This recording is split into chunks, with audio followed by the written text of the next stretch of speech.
Kami rindu sukacita, damai sejahtera, dan kebenaran makin nyata dalam kehidupan kami saat Roh Kudus makin tinggal dengan aman di dalam hati kami. Ini kami Tuhan, kami rindu menjadi anak yang benar-benar datang ke dalam rumah Bapa dan benar-benar menerima roh dari Bapa itu di dalam hati kami. Hati kami akan dipulihkan, hati kami akan menjadi tenang saat Roh Kudus benar-benar tinggal dalam kehidupan kami. Kami rindu setiap kami benar-benar merasakan kasih Bapa. Engkau Allah yang baik, Engkau Allah yang luar biasa. Ini kami Tuhan, kami siap mendengarkan firman-Mu. Kami siap Roh Kudus yang menjamah setiap kami. Tidak ada satupun di antara kami yang terluputkan. Setiap kami akan pulang membawa kasih Bapa di dalam hati kami. Ini kami Tuhan, kami buka pikiran kami buka hati kami. Hanya di dalam nama Tuhan Yesus Kristus. Semua yang percaya katakan, amin. Shalom. Sebelum duduk coba sapa kiri kanan katakan, Bapa mengasihimu. Silakan duduk. Hari ini saya berkhotbah mengenai Rut. Di ibadah 2 ini saya berkhotbah mengenai Rut 2. Jadi saya rindu untuk paling tidak buat seri. Karena Rut itu sampai 4, jadi saya akan teruskan khotbahnya terus sampai ya saya selesaikan sampai 4. Enggak ada, cuman pasal 2 doang. Tapi sebelum saya khotbah, saya rindu untuk menyampaikan laporan kemenangan mengenai Eropa. Pastor Philip rasanya 2 minggu yang lalu kan sudah menunjukkan video laporan kemenangan yang dari sisinya Pastor Philip. Oh ya, ini acara yang sama, tapi ini ada beberapa hal yang saya bisa ceritakan background story-nya kalau bisa sampai terjadi di 11-12 Oktober yang dilaporkan itu. So, inilah laporan kemenangan yang dari sisi belakangnya, dari sisi kami. Silakan dipasang videonya. This is our generation,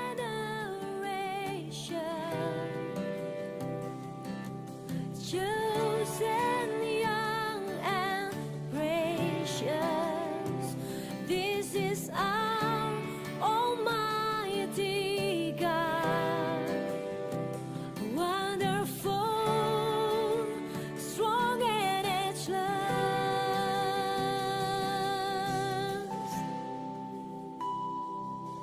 Jesus, Jesus, we live to see your revival. To the sky,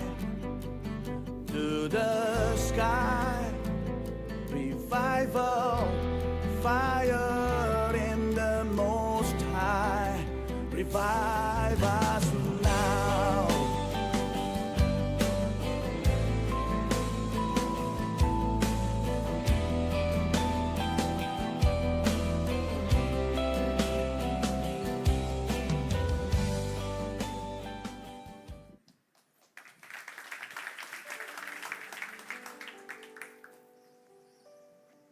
Saya mendapatkan kesempatan untuk menjadi regional pastor di Europe dengan tanpa punya pengalaman apapun.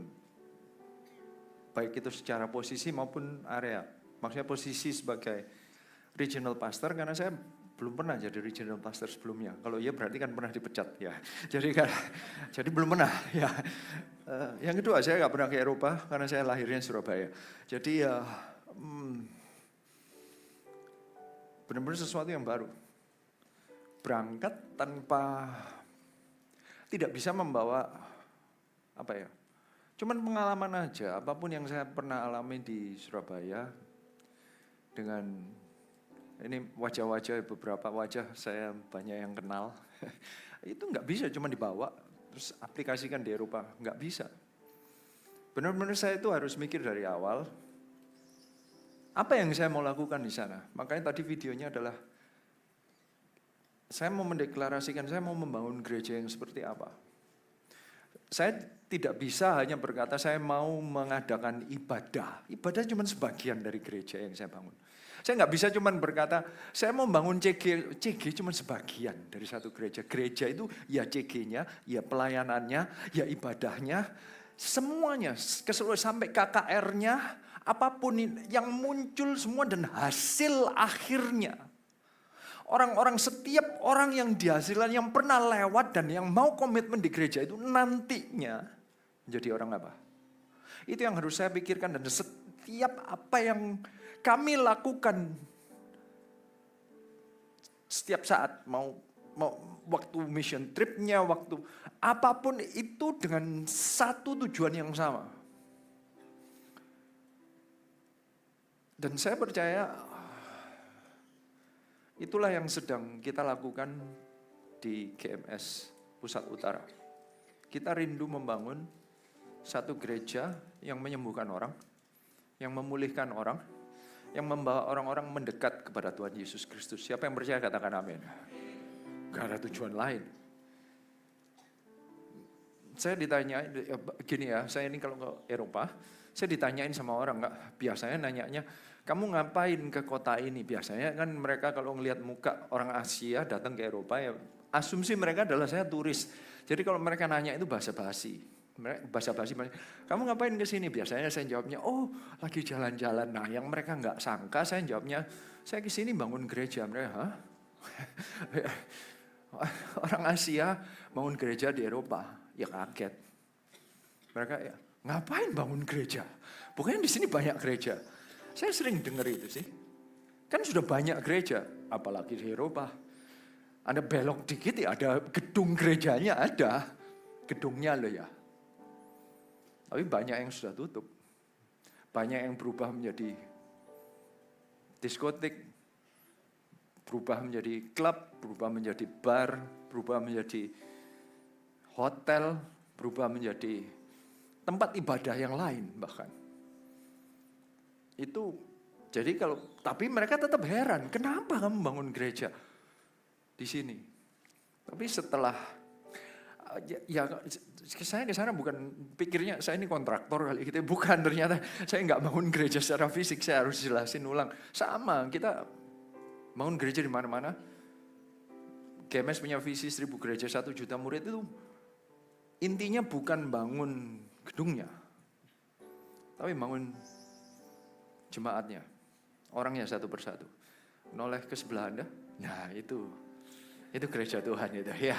Jadi bukan ininya, bukan gedungnya loh ya. Bukan, jangan salah tangkap. GMS itu bangun orangnya. Terus ngomong ke sebelah, oh kamu toh gerejanya gitu. Kan ada yang kaget, masa saya dianggap gereja? Ya, kita ini yang dianggap gereja. Enggak percaya saya tunjukin satu. Bentar, saya nggak boleh salah. Ini yang Peter ya. Saya mau tunjukin, ini orang yang sudah percaya Tuhan. Ini orang Eropa, orang yang sudah percaya Tuhan, tapi kayak baru mengerti apa sebenarnya gereja itu. Tolong dipasangin Peter, benar. Videonya Peter, tolong silakan.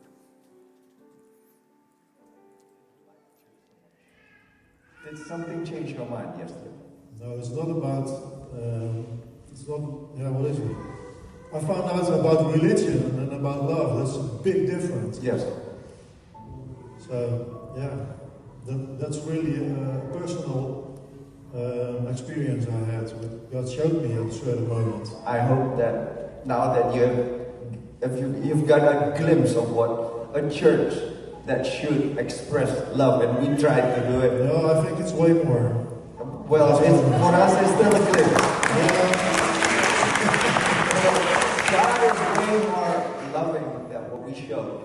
That's what we are supposed to do. I can tell you, I'll tell you more later, but I experienced the love of God in a very exceptional way. Exactly. So I want to ask you, let's join us. Let's really preach the gospel together in love and bring people to church.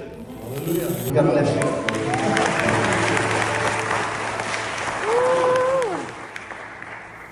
Saya ceritakan ini karena kesaksiannya lama, jadi kita ini potong akhirnya aja. Di pembukaan dia itu orang baru, itu orang cuman datang di acaranya Pastor Philip yang tanggal 12. Ini kesaksiannya itu dilakukan di hari Seninnya. Mestinya hari Seninnya itu kami khususkan untuk para pelayan Tuhan. Kita ini kalau mission trip biasanya selalu ada kumpul ucapan syukur, doa bareng gitu lah. Ini jiwa baru, cuma datang sekali, ikut datang. Jadi saya ini kan kenal semua, kalau melayani kan kita kenal semua ya. Jadi kita kenal semua kecuali, loh orang ini siapa tuh ya. Nah saya ini ya nekat gitu loh, orang ini saya datengin, kamu mau gak kesaksian? Ya aneh kan ya. Ya saya tantang dia, saya merasa ada sesuatu, memang waktu itu saya tantang dan dia puji Tuhannya. Ya bagi saya lega. Kesaksian, karena saya itu tegang waktu dengerin dia tuh.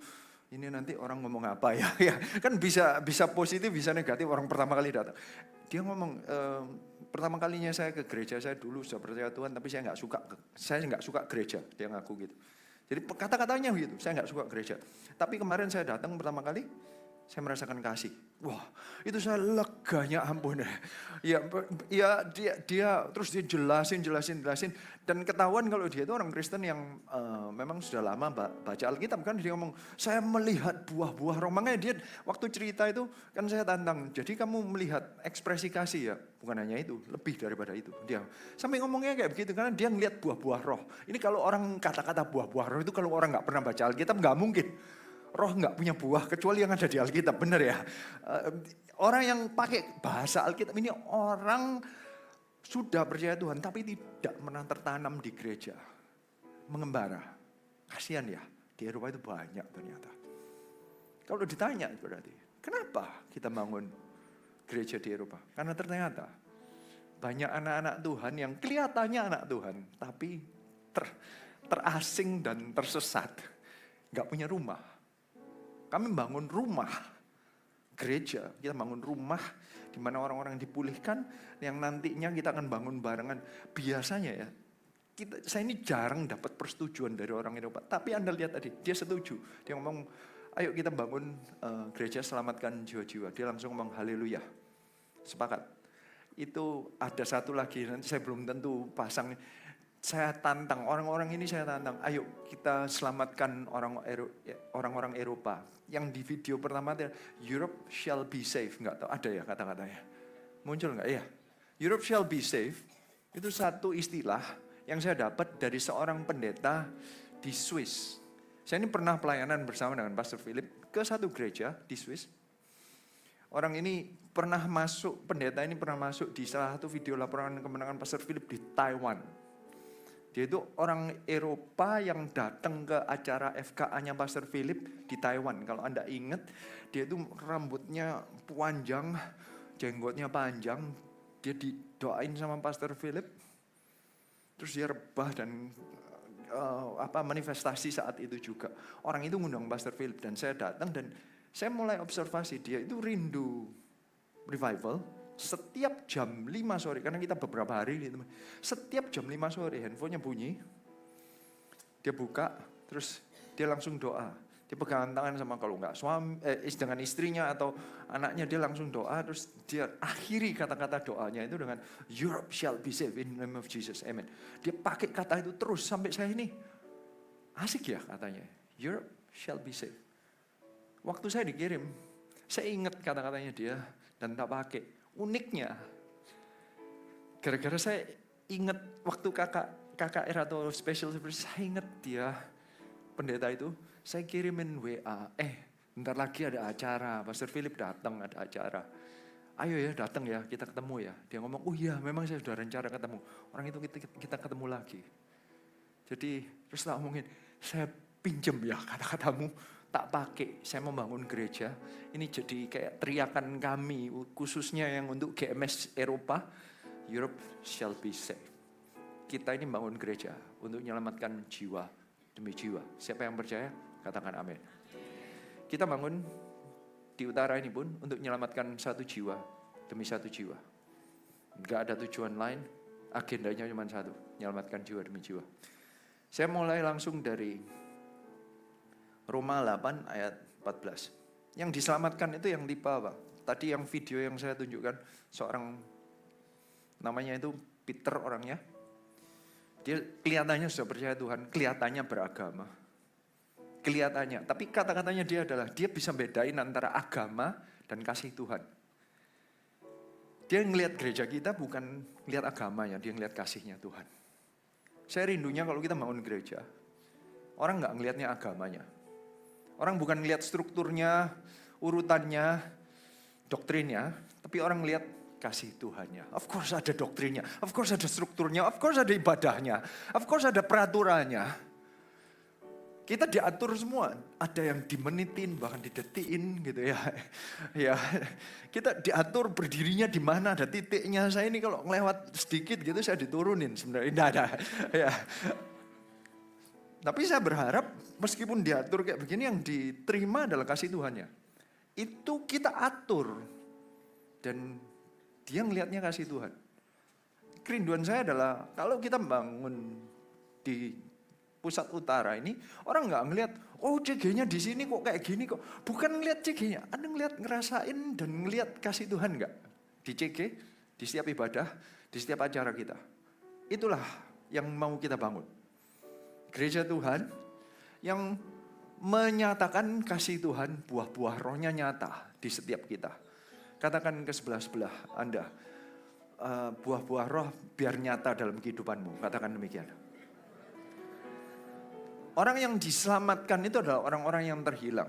Dan ternyata di Roma 8 ayat 14 dikatakan, semua orang yang dipimpin roh Allah adalah anak Allah. Orang yang terhilang itu adalah orang yang tidak punya roh Allah. Atau dia tidak punya roh yatim piatu, orphan spirit. Orphan spirit itu adalah seseorang yang merasa gak diterima, orang yang merasa selalu sendirian, orang yang harus membela diri sendiri karena gak ada yang bela dia, papanya gak ada yang bela. Orang yang selalu komplain, orang yang biasanya suka marah kalau tersinggung dikit, kena senggol bacok itu apa istilahnya? Kena dikit tuh marah gitu ya. Itu biasanya adalah orang yang orphan spirit karena merasa gak ada yang melindungi.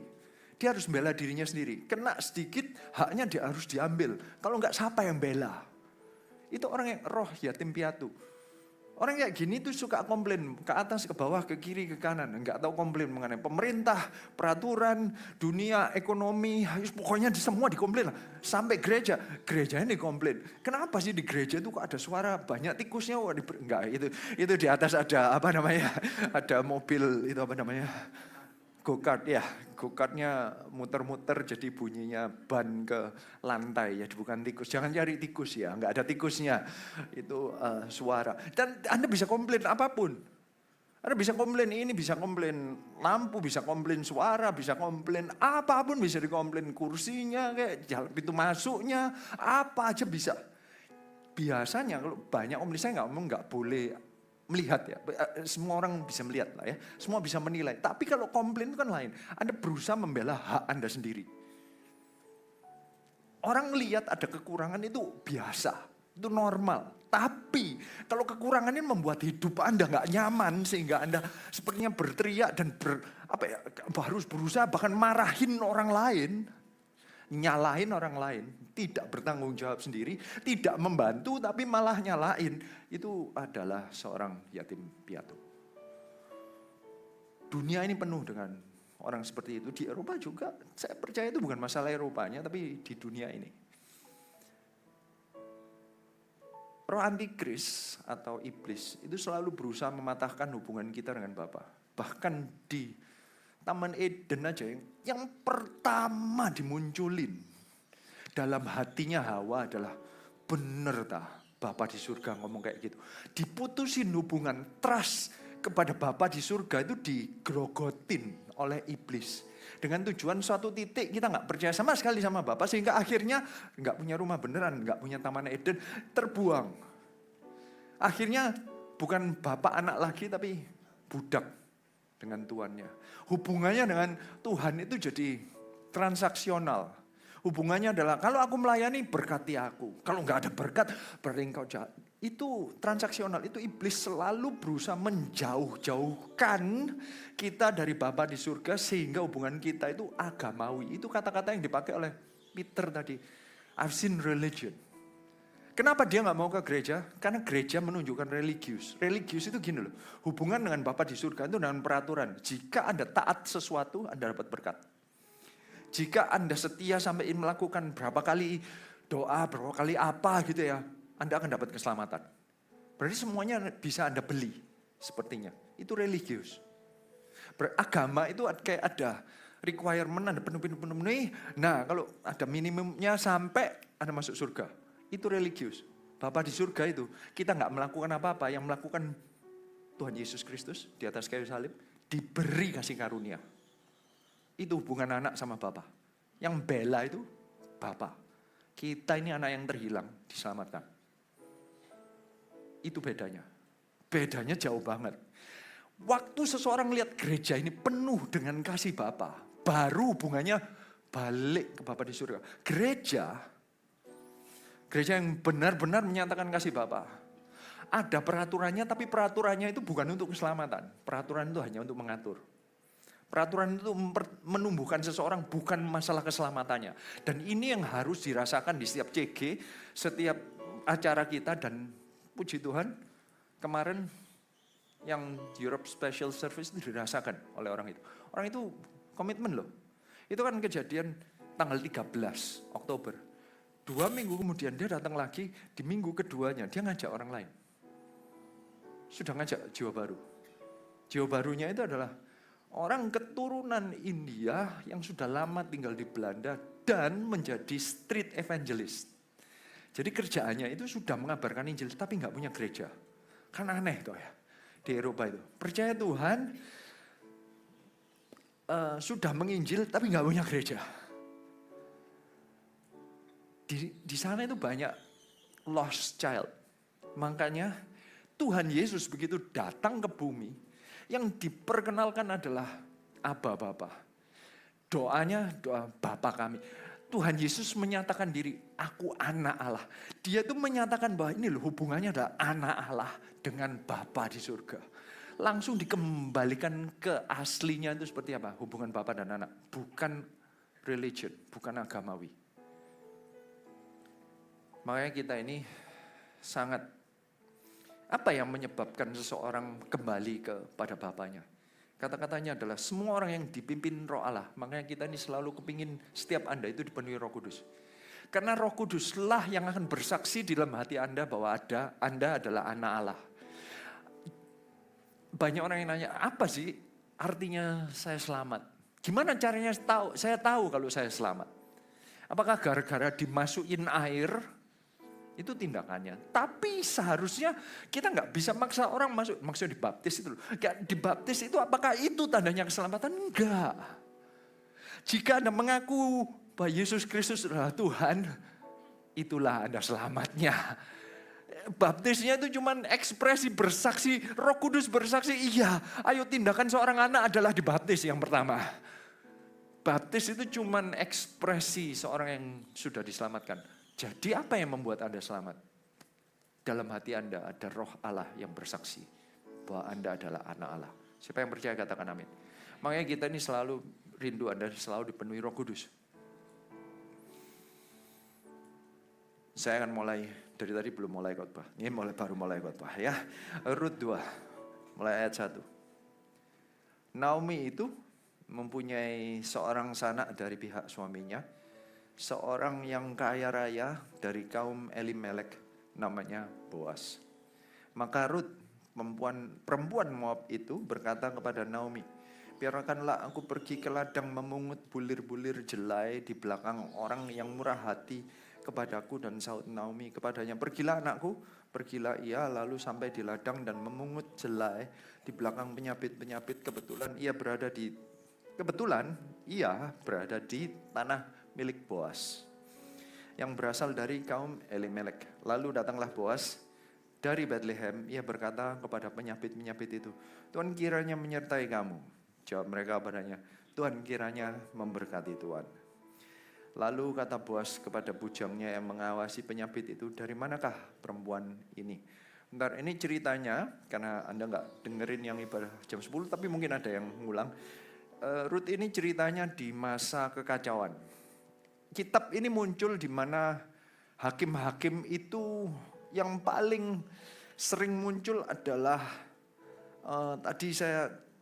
ini satu kalimat yang sering muncul paling enggak 4 kali di hakim-hakim yang menjadi diulang-ulang agar Anda menangkap bahwa itu kondisinya. Saya coba baca ya di Hakim-Hakim 17 ayat 6. Kata-katanya, pada zaman itu tidak ada raja di antara orang Israel. Setiap orang berbuat apa yang benar menurut pandangannya sendiri. Ini kesimpulan setelah ada cerita mulai dari ada Gideon, ada Samson, ada Yefta, ada macam-macam Deborah, Barak. Itu ceritanya itu ya. Orang Israel berdosa, diserang, ada kelaparan, diserang musuh. Kemudian Tuhan bangkitkan seseorang hakim sebutannya yang menyelamatkan. Habis gitu musuhnya dikalahkan, kondisi Israel berhasil. Selama hakim ini hidup, orang Israel taat kepada Tuhan. Begitu hakimnya mati, kacau lagi. Dan itu ngulang 400 tahun. Ngulang, cycle demi cycle. Zaman itu naik dan turun, naik dan turun. Itu soalnya saya enak sendiri. Jadi gini kesimpulannya, jika hidup Anda di padang gurun, kadang naik, kadang turun. Mungkinkah karena Anda nggak punya visi dalam kehidupan Anda? Ini kata-kata setiap orang berbuat menurut pandangannya sendiri. Bedanya apa? Zaman sebelumnya hakim-hakim, itu zamannya Musa dan Yosua. Musa dan Yosua itu sangat terkenal dengan Musa itu diberikan perintah oleh Tuhan untuk merebut tanah Kanaan. Yosua itu yang melaksanakan merebut tanah Kanaan. Ini dua orang hidupnya itu penuh dengan menjalankan misi Tuhan. Hidupnya itu penuh dengan pelaksanaan, mikirin caranya gimana menyelesaikan visi Tuhan. Begitu sampai mereka ngurusin diri sendiri.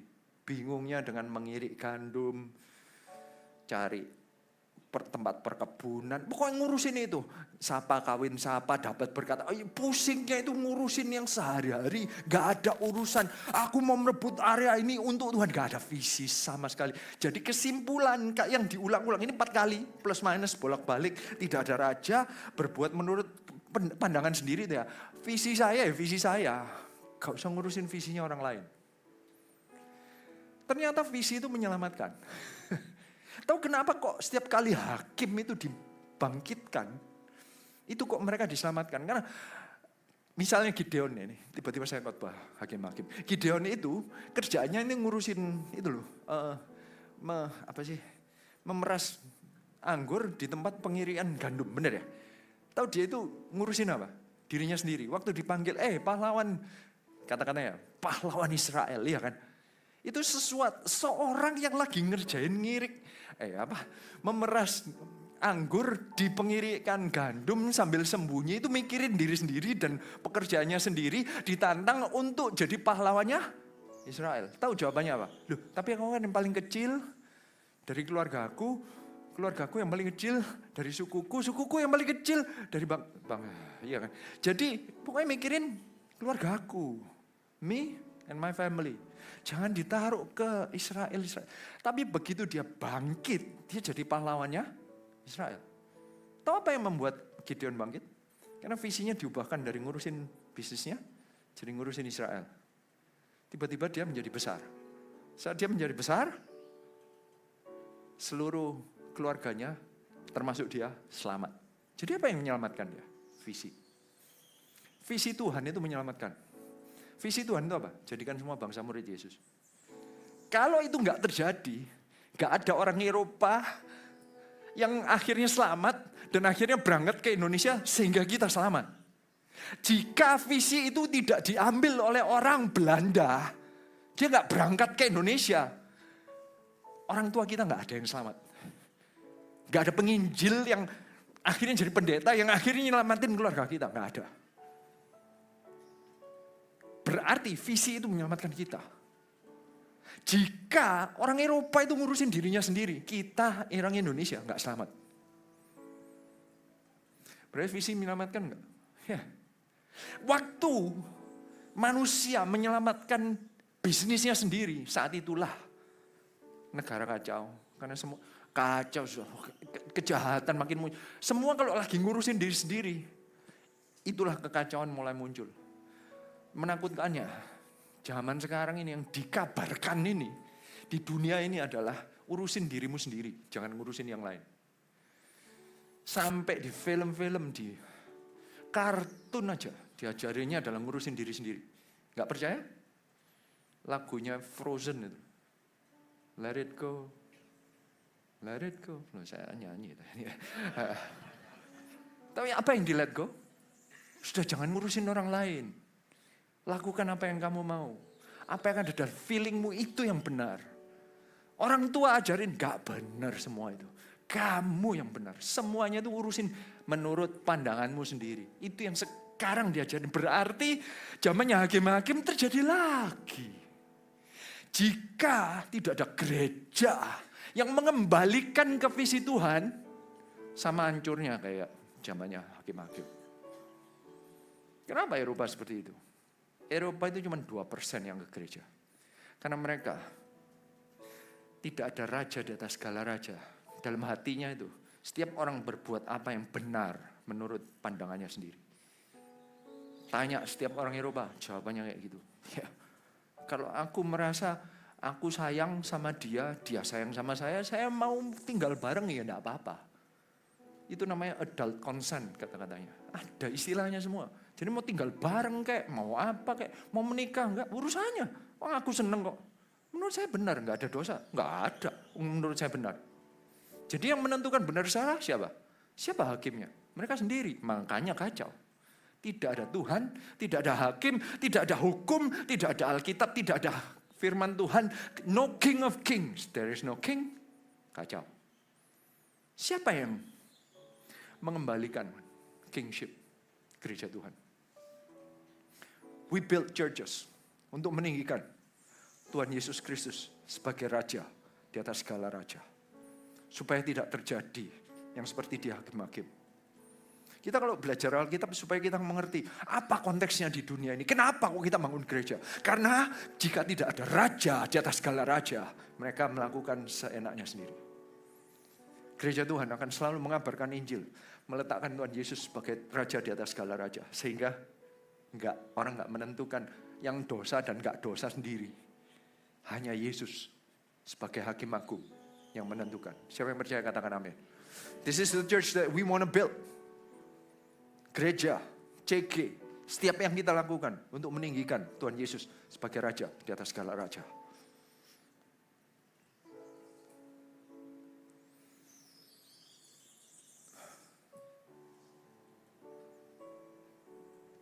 Kemudian saya kembali ke Rut 2. Rut ini perempuan Moab yang akhirnya ikut ke Bethlehem bersama dengan Naomi dengan janji iman, Allahmu Allahku. Rut ini di Rut 1, Rut itu menunjukkan bahwa dia mengadopsi visinya Tuhan melalui Naomi. Melalui pemimpin rohaninya, Naomi yang enggak sempurna. Dia berkomitmen kepada Allahnya. Dan ini menunjukkan sikap hati seseorang yang sepertinya baru dimuridkan dalam satu gereja. Jadi ini di pasal 2 ini, dia ini orang Moab. Dia nggak ngerti jadi orang Kristen itu kayak apa. Jadi dia ngapain ya? Diajarin. Ya kamu pelayanan lah. Ya, jadi dia omongin, kamu pergi ke sana cari pelayanan sana. Terus dia omong, oke, izinkan saya ke ladang memungut bulir-bulir jelai. Kadang ya pelayanan itu mau ngasir atau apa itu kayak nggak ada artinya. Cuman mungut bulir jelai. Yang dilakukan mungut bulir jelai itu bosenin nggak ya? Anda tahu nggak mungut bulir jelai? Saya nggak tahu jelai gandum itu seberapa kecil ya. Kayaknya kecil ya, bener ya? So small ya, kecil ya. Di antara tanaman bulir jelai yang kuning, Anda harus ngambil satu persatu. Kalau dia masih di tanaman kan enak ya ngambilnya itu gini di pelirit ya gitu. Diambil terus dimasukin keranjangnya. Nah, ada yang jatuh kan. Alkitab berkata, kalau ada yang jatuh jangan diambil. Kan ngambil enggak sempurna lah ya. Dari dahulu Tuhan itu memperhatikan, dari dahulu Tuhan tahu bahwa akan ada orang-orang yang terhilang, terasing, miskin, seperti Rut dan Naomi yang kehilangan suami, kehilangan keluarga, kehilangan nama, yang lost. Ada orang-orang yang hilang, jelai jatuh. Itu kayak cegevan. Anda ngerti gak? Bukan di gerejanya, tapi kayak buka CG di somewhere, ngundang orang yang mungkin terhilang, nggak tahu, pokoknya diundang, datanglah gitu kayak. Menguntin jelai satu demi satu di antara yang mana yang jelai, yang mana yang bukan. CG fun, CG menginjil tuh kita nggak tahu yang mana yang benar-benar jelai, yang mana yang ini benar nanti tumbuh apa enggak. Yang mana yang berharga, nggak tahu. Pelayanan itu kita nggak tahu yang mana yang baik, yang mana yang buruk. Kita nyalamin orang yang mana yang bakalan ngacangin kita, yang mana yang enggak. Saya ini pelayanan di Eropa itu, yang ngacangin saya itu buahnya, yang datang itu ya beberapa. Ini barusan CG Fun, bukannya Anda ngundang banyak orang. Apakah semua datang? Enggak kan? Banyak yang ngacangin Anda kan? Jangan terlalu banyak makan kacang, nanti asam uratnya naik ya.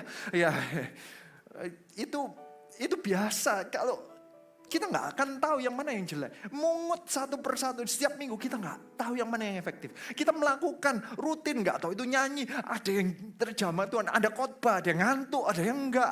Anda altar call, ada yang maju, ada yang enggak. Anda CG demi CG, ada yang dengerin, ada yang enggak. Anda nggak tahu yang mana. Tapi kayaknya perintahnya adalah pergi, pungut, bulir jelek.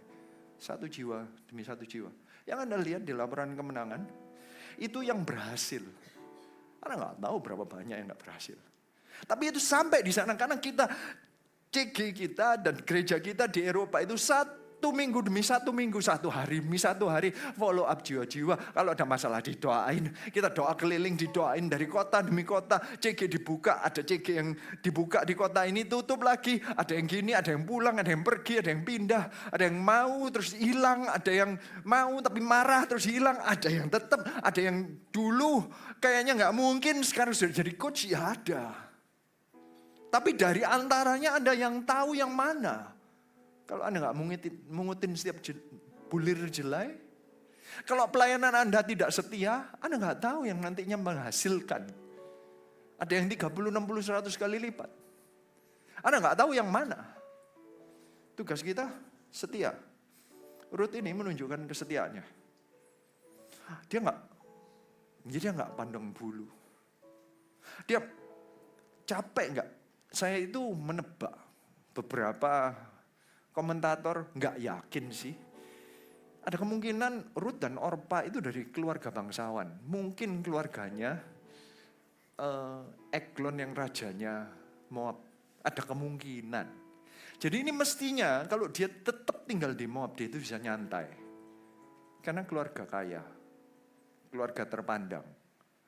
Sampai di Bethlehem, sampai di Israel, bukannya dilayani, malah melayani. Malah ngambilin satu jiwa demi satu jiwa. Kita ini bangun gereja, kita tuh kan layani setiap jiwa. Mau startnya awalnya kayak apa, kerasnya, mau umurnya berapa saja, sifatnya kayak apa, ekonominya separah apa, layani. Anda nggak tahu yang mana yang nanti menghasilkan. Ruth ini nggak tahu, di tengah-tengah dia melayani itu ada yang observasi. Kata-katanya Alkitab, kebetulan ia berada di tanah milik Boas. Boas ini, kalau di dalam cerita ini, karena cerita ini pasti ada analoginya. Karena kalau Anda tidak analogikan, nggak ada urusannya Ruth dengan hidup kita. Jadi pasti ada analoginya. Jadi Naomi itu analoginya adalah pemimpin gereja, struktur kepemimpinan seseorang yang mengabarkan Injil tapi nggak sempurna. Gereja Tuhan itu nggak ada yang sempurna. Boas itu diceritakan di sini hampir sempurna. Ini menggambarkan Allah Bapa maupun Tuhan Yesus, either one. Ya.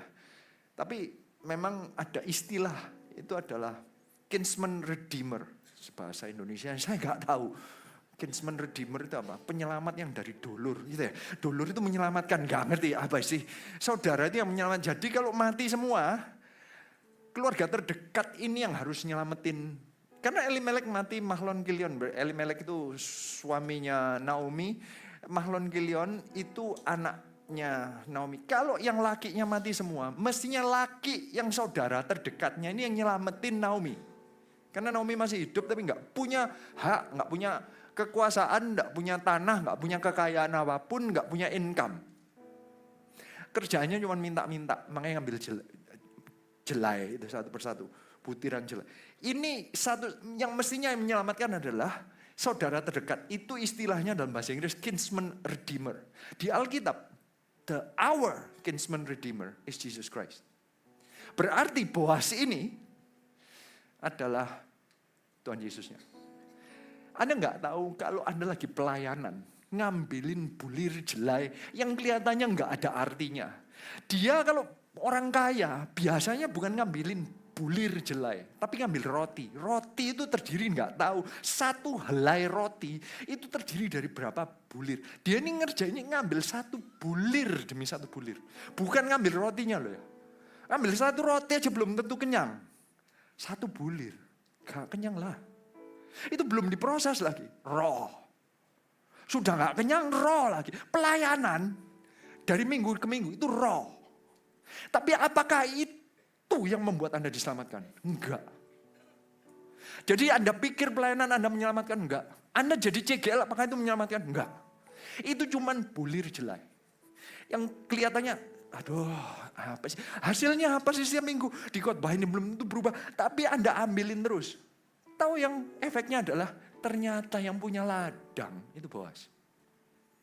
Bukan nyelamatin jelainya, tapi ada Boasnya yang lihat. Apakah pelayanan Anda yang membuat Anda kudus? Enggak, tapi kalau Anda setia di hal-hal kecil. Allah Bapa itu melihat, ya ampun. Kamu disakitin anak buahmu kayak gitu, kamu tetap mau melayani. Wow. Kamu di dalam kepemimpinan yang enggak baik gitu, kamu tetap pelayanan. Wow. Gara-gara Boasnya yang lihat.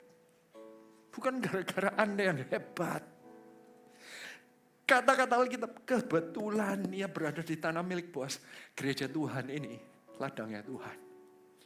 Yang lihat itu Tuhan. Anda melakukan apapun posisinya, apapun. Ngambil jelai aja. Tetap dilihat sama Bapa. Bukan yang paling top, bukan yang paling terkenal, bukan yang di khotbah, bukan yang WL, bukan yang dilihat di panggung, yang di belakang pun, yang gak pernah dilihat orang. Yang bersihin WC kali. Itu tetap ladangnya milik Tuhan. Kalau Anda pelayanan, Anda harus mengerti. Gereja Tuhan ini punyanya Tuhan. Dialah kinsman redeemer kita.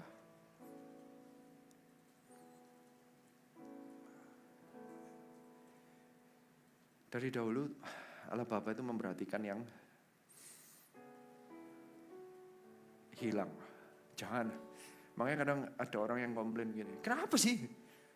Gereja ini kok nyarinya jiwa-jiwa terus. Karena dari dulu sifatnya Tuhan, Allah Bapa itu menyediakan ke yang paling miskin, yang paling gak punya, yang paling hilang. Itu yang diperhatikan. Kelihatannya urusannya kayak, kita ibadah bagi yang sudah diselamatkan. LC untuk pemimpin. Tapi tetap tujuannya apa? Biar yang gak punya apa-apa itu dapat jelainya dari kita. Dapat sisa-sisanya terus. Makanya kita selalu pelayanan, cari jiwa. Setiap minggu pun itu mestinya cegevan, mestinya. Karena setiap minggu pun kita ngambil apapun, mesti ada jelai yang sisa yang supaya ada orang yang lapar, haus mengenai firman Tuhan akan dapat dari kita. Ini menunjukkan sifat Tuhan yang luar biasa. Ini sesuatu yang aneh. Gak tahu di kerjaan Anda, bos Anda datang langsung ngomongnya gini, Tuhan menyertai kamu? Enggak ya, enggak mungkin. Terus anak buahnya ngomong, Tuhan memberkati engkau, bos. Enggak, rasanya kok enggak ya. Ini memang aneh. Ini bos ini nunjukin. Ini kan ini enggak mungkin terjadi di dunia usaha. Kalau lagi stres bosnya pasti mukanya kan kayak garang gitu ya. Ini tahun ini banyak yang turun 30%, 50% turun. Gimana sih? Ayo kerja keras sana. Iya kan enggak, Tuhan memberkati. Enggak kayaknya enggak kayak gitu ya. Ini hanya orang yang enggak butuh duit, bener enggak? Orang yang enggak target nyampe, enggak nyampe ya. Tuhan memberkati engkau. Ya cuman Bapa di surga ini bukan bos beneran. Ini kan ini wah, kalau bos semua kayak gini ya luar biasa. Makanya ini menggambarkan, ini analogi rasanya menurut saya. Ini myth ini. But he's not. Boas itu menggambarkan Bapa di surga yang Bapa itu loh emangnya butuh performance Anda kah? Dia kan senang kalau engkau menghasilkan, tapi emangnya dia butuh. Emangnya dia butuh duit Anda? Emangnya dia butuh? CG Anda itu yang paling meledak-ledak. Loh iya, nyelamatin jiwa memang senang. Tapi bukan performance yang dicari Tuhan. Dia tuh nggak butuh performance. Dia butuh Anda selamat. Siapa yang percaya katakan amin.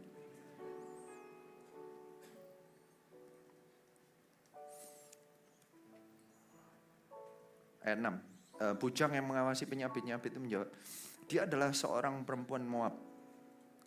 Dia pulang bersama-sama dengan Naomi dari daerah Moab. Tadi dia ditanya, dari manakah perempuan ini? Tuhan itu yang mencari kita. Tuhan itu selalu memperhatikan. Tapi ya ini, kadang kondisi kita, waktu Tuhan nanya kepada bujang-bujang, berarti ini orang pelayan-pelayan Tuhan yang di dalam gereja.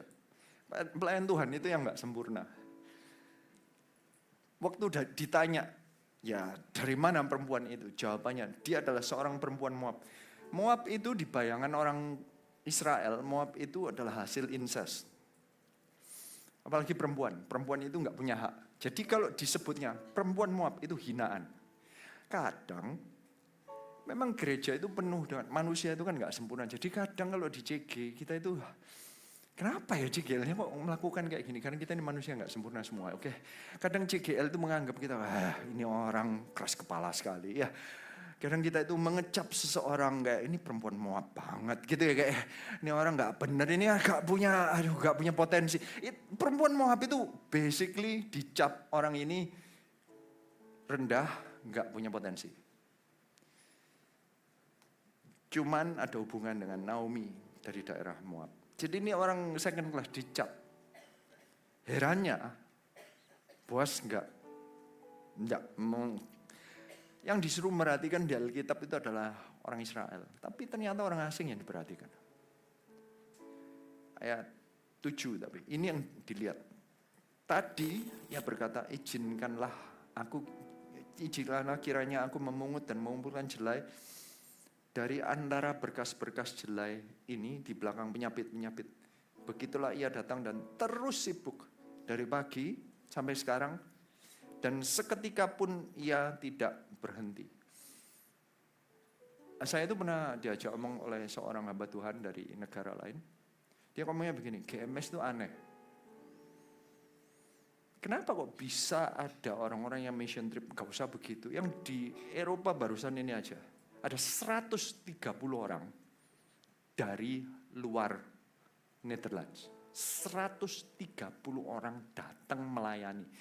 Pertanyaan pertama gereja lain itu nanya gini, loh gerejamu bayarin 130 orang datang? Enggak ya, 130 orang ini datang bayar sendiri.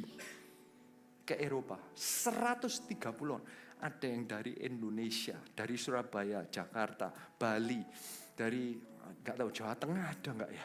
Ada dari Jawa Barat, ada dari Singapura, ada yang dari dari Amerika, ada yang dari luar Belanda, Jerman, Inggris, Perancis, Malta, dari mana-mana keliling semua itu kumpul jadi satu hanya untuk melayani. Ternyata itu sifat yang benar. Alkitab berkata, ini yang dilihat.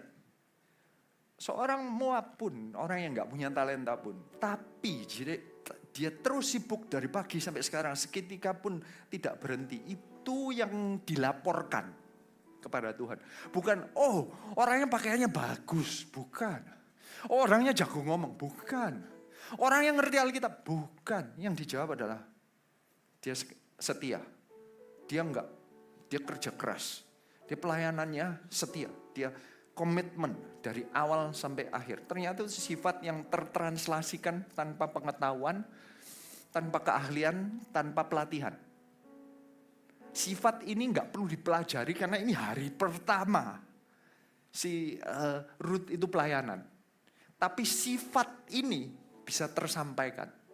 Kadang kita merasa, kalau ditantang, ayo melayani JGL. Tapi saya nggak bisa. Saya nggak pengalaman, saya nggak bisa khotbah. Ternyata bukan masalah pengetahuan kan. Bukan masalah keahlian. Of course kalau dilatih lebih baik. Tapi yang ternyata dicari adalah kesetiaannya. Kerja kerasnya. Itu nggak perlu dilatih. Itu keputusan Anda. Ini keputusan Ruth. Untuk dia kerja keras dari pagi sampai terakhir. Gak berhenti-berhenti, dia sibuk terus. Mau sibuk pelayanan, itu keputusan kita. Mau berangkat mission trip, bayar sendiri apa enggak, itu bukan karena disuruh sama orang, tapi Anda yang mutusin. Saya mengucap syukur, saya di dalam gereja yang banyak rootnya. Ini sifat DNA yang sampai pendeta gereja lain aja melihat, kok bisa ya banyak root yang terjadi. Kok bisa bisnismen berangkat sendiri gak ada yang bayarin. Dulu ada seorang pendeta yang masuk CG kita dan nanya gini, dulu di gereja saya yang dulu, saya kan gak perlu ngomongin nama gerejanya, Anda yang gak tahu ini gereja, Anda yang gak tahu kok. Ya. Dia ngomong, loh dulu kalau pergi 20 orang aja dibayarin semua sama pendetanya. Dan itu pun 20-nya belum tentu datang. Sudah dibayarin, belum tentu ikut. 130 bayar sendiri ke Eropa. Rootnya kelihatan. Poin kedua, poin pertama adalah menyadari asal-usul, melayani dengan rendah hati. Tadi kan saya ngomong bahwa ada kemungkinan dia itu asalnya dari bangsawan, tapi dia sampai di Israel, dia mau ngambil satu jelai demi satu jelai. Anda punya kekayaan apapun, punya keahlian apapun, kalau ternyata cuman misalnya Anda itu jago nyanyi luar biasa, ternyata cuman disuruh jadi usher. Anda tersinggung atau enggak? Kalau Anda mau, kan saya juga punya talenta menyanyi yang luar biasa, tapi enggak berah. Kenapa Anda ketawa? Ya kan? Saya merasa saya punya talenta. Redo enggak pernah merasa gitu. Ya percuma ya, gak ada gunanya ya, makanya enggak sampai PAW. Sampai gara-gara kasih karunia, Pastor Philip membuat saya solo di pre-service. Bukan waktu servisnya, Pastor Philip punya hikmat ya. Di pre-service-nya saya disuruh solo. Kayak, what? Ya, dalam bahasa Inggris. Di Belanda. Di lagu yang saya nggak diajarin. Ya, puji Tuhan. Anda harus dengan rendah hati melayani bukan di talenta Anda. Saya tidak pernah melayani di talenta saya yang sebenarnya, yaitu nyanyi. Saya harus menyadari asal-usul. Doesn't really matter, ditaruh dimanapun, melayani itu kasih karunia. Siapa yang percaya katakan amin. Katakan yang sebelah-sebelah, melayani dimanapun gak masalah lah. Jadi jangan nuntut, jangan sampai kalau Anda ditunjuk, oke, saatnya kamu jadi CGL. Waduh cik lamaiku, dari dulu aku sudah nyalonin diri. Itu sombong namanya ya. About time itu ya, itu sombongnya setengah mati itu ya. Setelah sampai di posisinya apapun, Anda harus bekerja keras dengan setia. Dengan kelihatannya rutinitas mau ngambil satu jelai demi satu jelai, datengin satu jiwa demi satu jiwa, ada potensi nggak ada potensi, Anda lakukan dengan setia. Dan poin berikutnya, ayat 8, sesudah itu ia berkata, sudah itu berkatalah Boas terhadap Rut, dengarlah dahulu anakku, tidak usah engkau pergi memungut jelai di ladang lain, dan tidak usah juga engkau pergi dari sini. Tapi tetaplah dekat pengerja-pengerjaku perempuan. Lihat saja ke ladang yang sedang disabit orang itu. Ikutilah perempuan-perempuan itu dari belakang. Sebab aku telah mengesankan kepada pengerja-pengerja lelaki, jangan mengganggu engkau.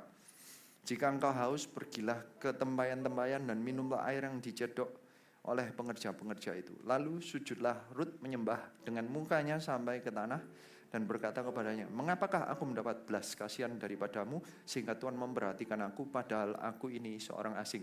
Dia itu sadar, dia itu orang asing, dia sadar bahwa apapun yang diberi oleh Tuhan itu kasih karunia.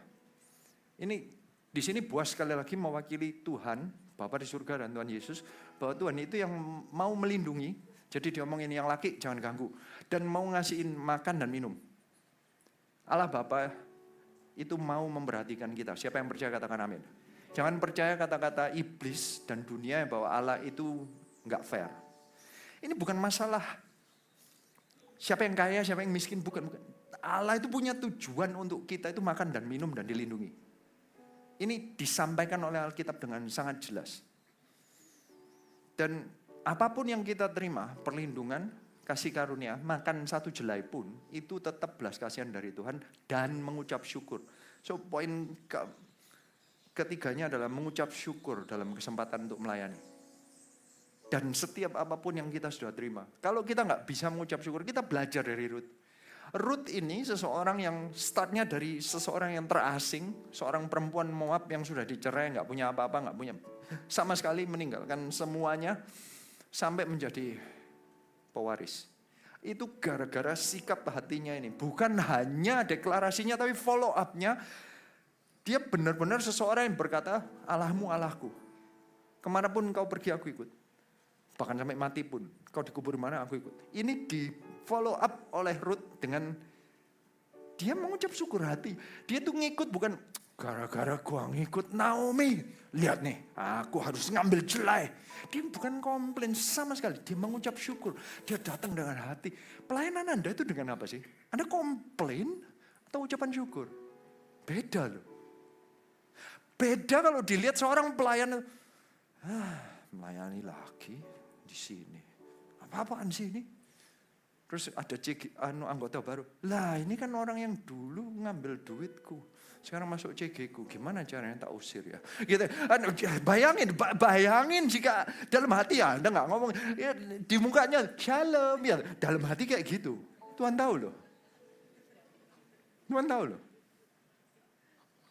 Ketawa-ketawa itu apa Anda pernah mikir kayak gitu ya? Saya kok curiga di sini ada yang mikir kayak gitu kayaknya dia. Mestinya dalam hati Anda pun Anda berkata, Tuhan thank you ya aku dapat kesempatan untuk melayani. Thank you ya aku gak pernah suruh nyanyi tapi paling gak di umur-umur terakhir di tempat yang jauh gak ada orang yang tahu, gak ada yang ngerti. Saya ngomong apa disuruh nyanyi ya paling gak ya dikasih kesempatan ya untuk ekspresi saya bisa nyanyi di STB dalam bahasa Belanda. Ya. Tuhan itu tahu kok, itu belas kasihan Tuhan. Kalau bisa melayani itu belas kasihan Tuhan. Katakan sebelah-sebelahnya, ini kasih karunia Tuhan.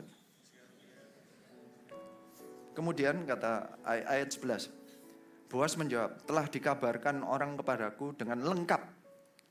Segala sesuatu yang kau lakukan terhadap mertuamu sesudah suamimu mati dan bagaimana engkau meninggalkan ibu bapamu dan tanah kelahiranmu serta pergi kepada suatu bangsa yang dahulu tidak engkau kenal.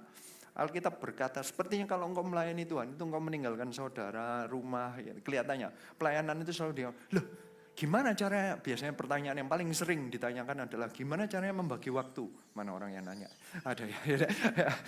Gimana caranya membagi waktu? Itu sering saya ditanyain. Loh emangnya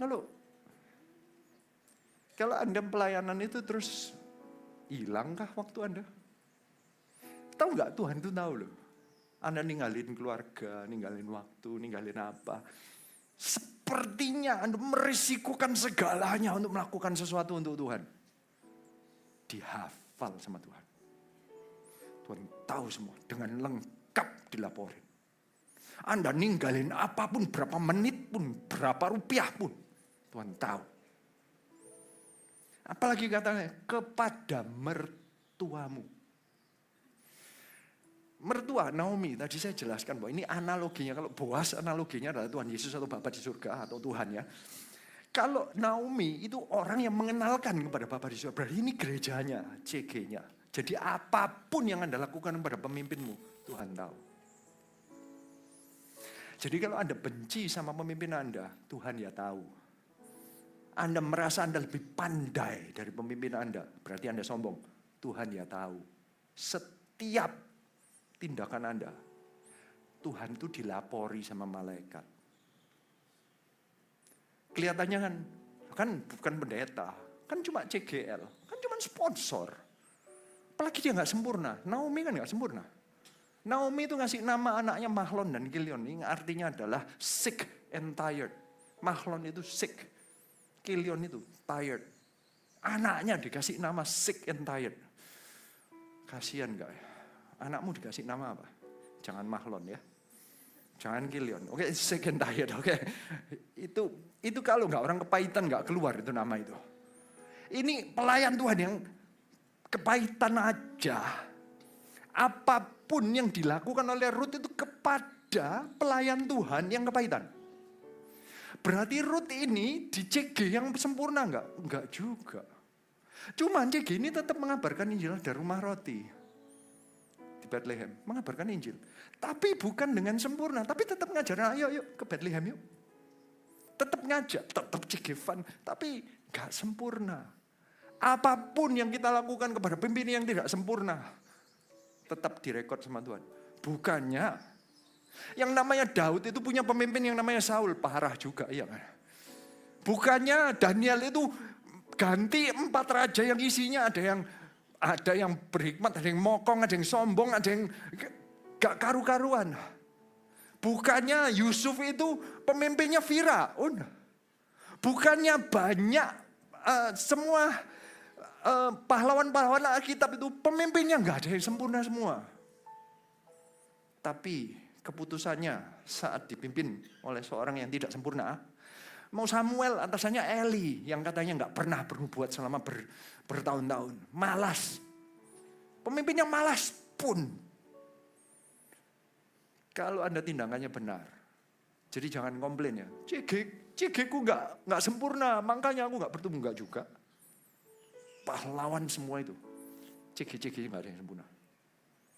Kebanyakan selalu ada masalah. Semuanya dicatat. Jadi lakukan yang terbaik di CG yang tidak sempurna pun. Siapa yang mau katakan amin. Noleh ke CGLmu, sorry ya. Artinya selama ini Anda komplain ya. Enggak lah, enggak usah. CGLmu kurang nangis. Enggak. Ayat 12. Tuhan kiranya membalas perbuatanmu. Apa yang Anda lakukan kepada pemimpinmu, yang membalas nanti Tuhan, bukan CGLmu. Jadi kalau Anda melakukan yang terbaik, CGLmu enggak muji pun, Tuhan yang akan memuji. Siapa yang percaya katakan amin. Biarlah hari ini pujian dari Tuhan. Engkau taat dan setia, biarlah Tuhan bertepuk tangan kepadamu ya. Engkau dikasih jempol sama Tuhan, melalui saya aja. Tuhan enggak kasih jempol, saya aja yang ngasih jempol. Jadi kalau CGL Anda enggak pernah ngasih jempol Anda, biarkan saya yang izinkan. Kita enggak ada yang sempurna sih.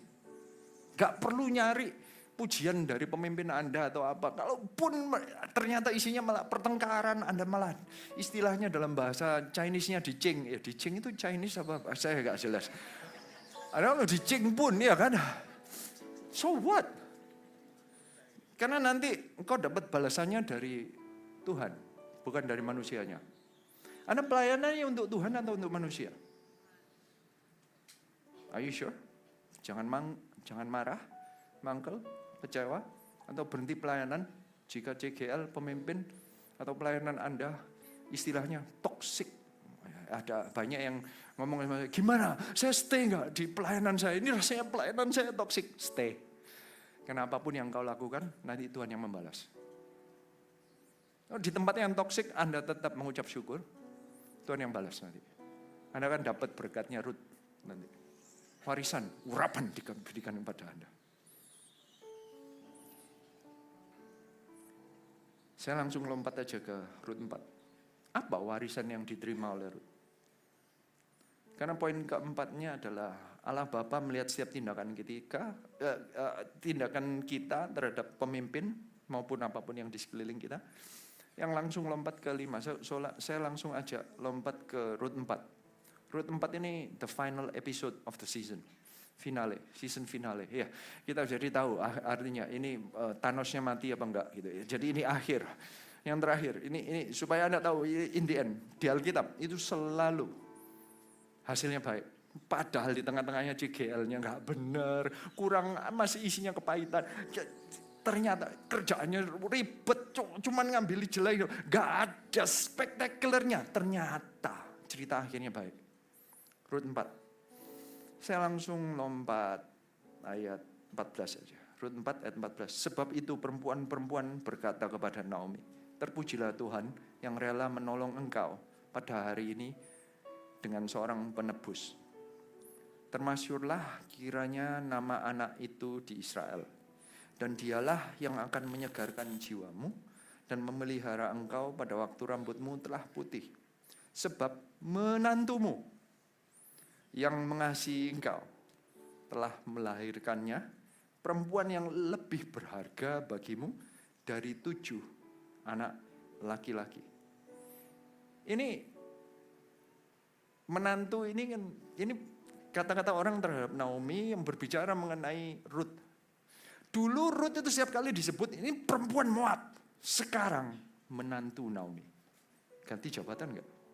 Bukan hanya itu sebenarnya. Dia istrinya Boas, orang yang kaya. Tadi kan saya sebut, Boas itu orang kaya. Jadi dari orang terasir tiba-tiba jadi istrinya orang paling kaya di Bethlehem. Jadi menantu Naomi. Dulu Moabnya hilang. Ada status perubahan. Cara orang lihat itu respeknya berubah tiba-tiba. How? Karena setia. Setianya kepada siapa? Orang-orang itu marah kepada orang-orang itu, membela diri kepada... No, setia kepada mertua. Setia kepada pelayan yang ambil bulir jelai demi bulir jelai. Setia aja. Ternyata itu mendapatkan warisan. Ternyata sifat kesetiaan sampai akhir, itu yang mengundang warisan. Tiba-tiba sekarang dia malah punya anak. Yang anaknya itu nanti jadi Obed yang akhirnya menghasilkan Isai, yang menghasilkan Daud, menghasilkan raja. Yang dari Daud menghasilkan Tuhan Yesus. Dari apa? Sumbernya cuma kesetiaan ternyata. Enggak hanya itu kan. Ini sampai Tuhan Yesus di Matius 1 ayat 5. Salmon memperanakan Boas dari Rahab. Boas memperanakan Obed dari Rut. Ini anaknya Rut adalah Obed. Obed itu memperanakan Isai. Isai memperanakan Raja Daud. Dengan sengaja di Matius dikatakan Raja Daud. Yang startnya dari Rut. Yang ternyata perempuan Moab. Yang hasil dari incest. Mamanya Boas itu Rahab, pelacur. Pelacur plus incest keluarnya. Raja.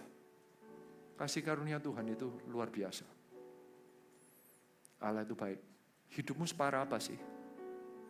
Mau dari campuran pelacuran plus incest, plus pengemis, plus buangan. Tetap kalau Anda setia di dalam Tuhan, Boas itu akan melihat. Semua bangkit berdiri. Kelima-limanya dipasang menyadari asal-usul, melayani dengan rendah hati, bekerja keras dengan setia, mengucap syukur pada kesempatan melayani. Allah Bapa melihat setiap tindakan kita terhadap pemimpin, dan kita akan menerima warisan. Warisannya bukan hanya sampai di generasi kita, tapi sampai ke anak cucu. Apa yang Anda lakukan sekarang bisa memperbaiki sampai anak cucu Anda. Cucunya, cicitnya Rut, raja. Tambah 14, raja di atas segala raja. Tuhan itu akan selalu menaikkan dari glory menuju glory. Tapi startnya dari seseorang yang mengambil visi, kemudian dia mau setia sampai akhir. Saya akan berdoa. Sebelum kita berdoa, altar call, kita nyanyikan satu lagu, kita undang Roh Kudus, biarlah nanti Tuhan akan memanggil setiap Anda yang mau melayani Tuhan. Seperti wanita mengurapimu, menangis di bawah kakimu. Demikian hidupku mau mengasihimu, Yesus Engkau baik bagiku.